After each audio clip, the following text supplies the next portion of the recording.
You know, there's nothing like trying to finish a metal roof when it's blowing 50 outside. I don't remember the last 2 summers being this windy.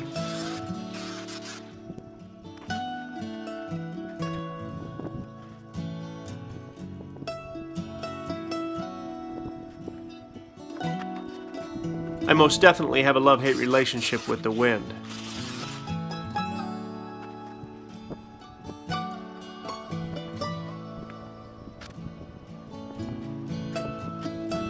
There's part of me that enjoys it as I think about the potential of a couple of wind generators, but there's also part of me that can't stand the wind.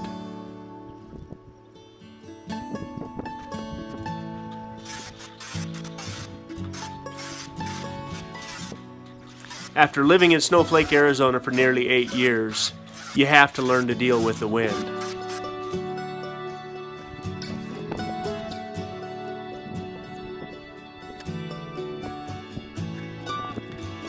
I remember the moment where I realized the wind was different in the White Mountains of Arizona, more specifically in Snowflake.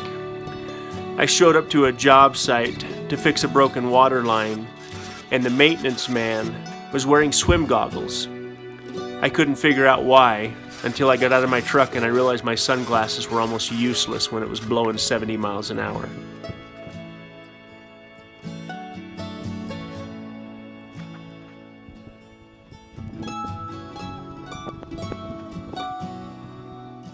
The question we like to ask the unfamiliar was, why do all the trees point north in Snowflake? And the answer was, because Show Low blows and Holbrook sucks.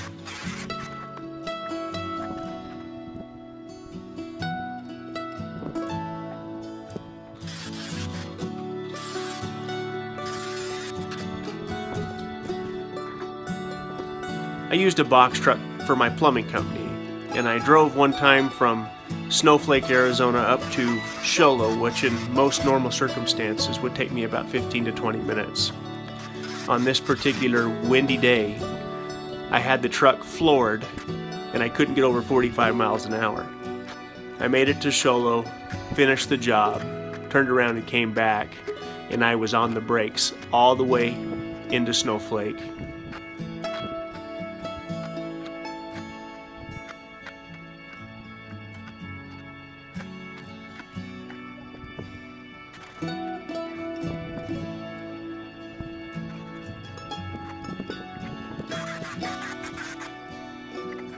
My grandmother insisted that she had scars on her legs that proved how hard that wind really blew.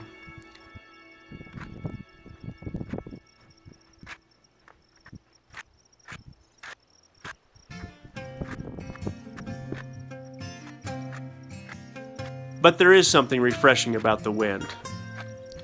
And this isn't 70-mile-an-hour wind, that's for sure.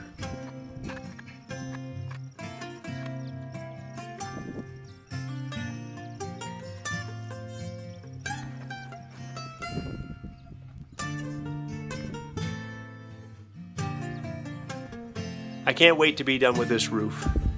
This is one of the bigger projects that I hadn't finished. And getting this done, I'll sleep better at night, that's for sure.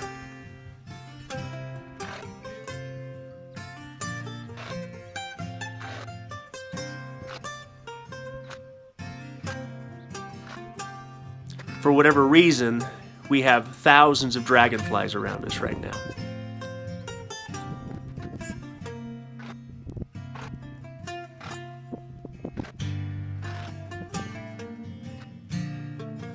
We will install wind generators, that's for sure, and I can't wait to try that.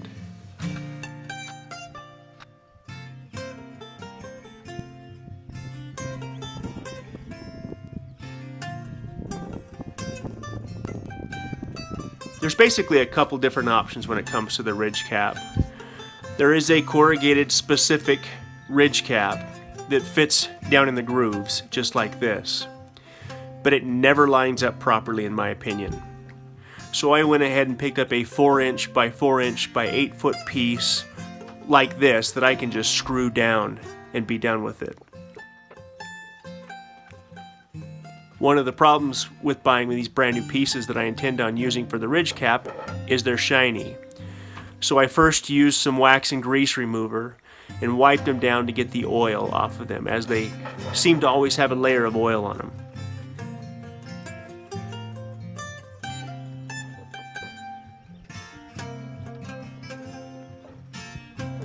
Now this is just simple automotive wax and grease remover that one might use before painting a car. As a matter of fact, that's what it's left over from.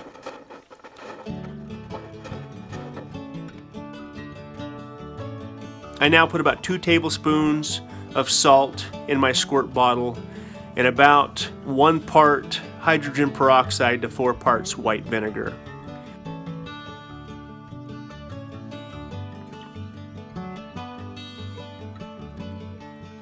And this is just going to create some oxidization, or make it look like it's oxidizing anyway, on these new pieces of tin.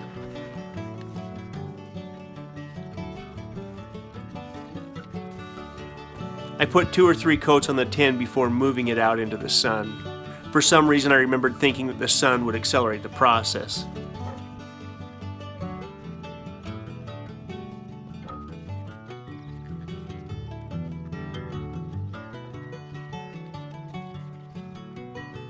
And as you can see, it kind of did the job.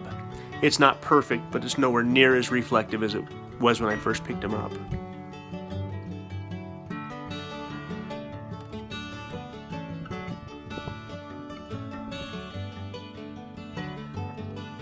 By using this type of a ridge vent, it's still going to allow the hot air to escape up the channels and come out from underneath.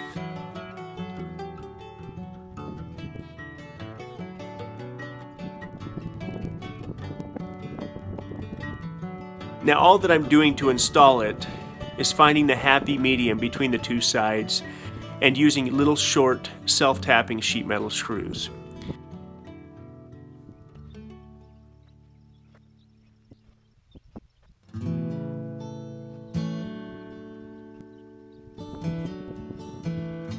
It went down real fast and easy. My biggest concern was making sure everything looked right and lined up.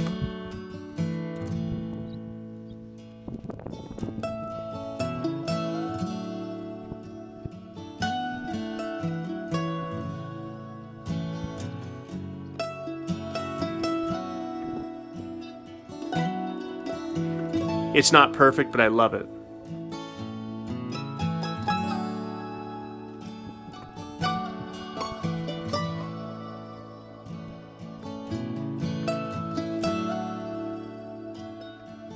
Now the last thing that I'm going to do is use a little bit of tar around all of these vents. Now these vents have to breathe, so I'm not putting too much around them, but I'm putting just enough around them to make me feel good about what's been done.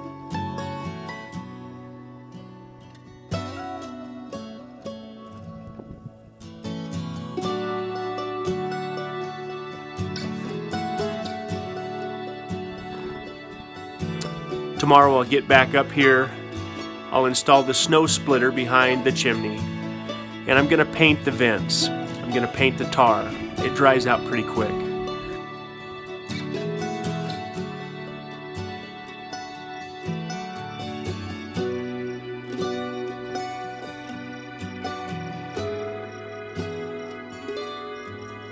But overall, I love the way it looks. I couldn't be happier.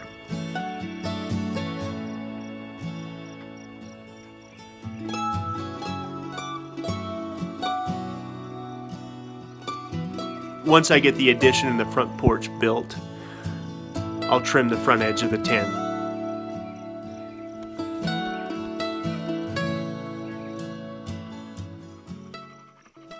The roof is done and it turned out perfect.